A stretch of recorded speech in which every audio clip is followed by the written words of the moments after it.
Ayan, magluluto tayo ng pork adobo. Yung adobo masarap, nilagyan muna natin ng suka. Mekos-mekos muna natin. Ayan, pag nag-boil na uli siya, yan. Titingnan natin kung anong lasa.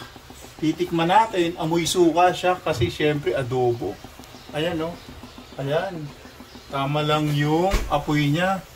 So, lalagyan natin yan ng mga ingredients. Yung ingredients galing pa sa palengke. Siyempre, sa palengke. Bumili tayo ng 1/2 kilo na pork. Merong maasim na vinegar. At merong laurel. At merong paminta. At merong sibuyas. Ayan, completos ricados at bawang. Siyempre, may konting asin. Okay. Yan na muna. Ayan, nagbo-boil na naman ang ating adobo. Ayan, masarap ito. Tikman nyo naman. Ang sarap-sarap. Ayan, nagbo-boil siya. Papalambutin lang natin para makuha natin ang tamang timpla. Malasa. Masarap na. Mura pa. Ayan. Pampabata.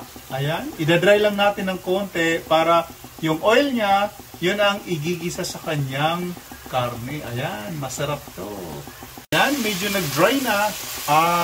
Sigurado ako na igigisa na siya ng kanyang sariling oil.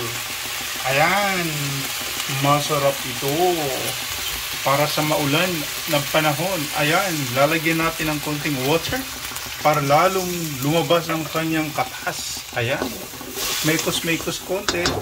Ayan na, nagluluto na tayo ng adobo. Ayan, masarap yung adobo. Nagmamantika na, ayan, mamaya nito malambot na, pwede nang kainin, no? Ayan, ang sarap naman. Talaga naman, lumalabas ng kanyang lasa, yung oil niya. Ayan, kunti na lang guys. Kakain na tayo ng adobong special.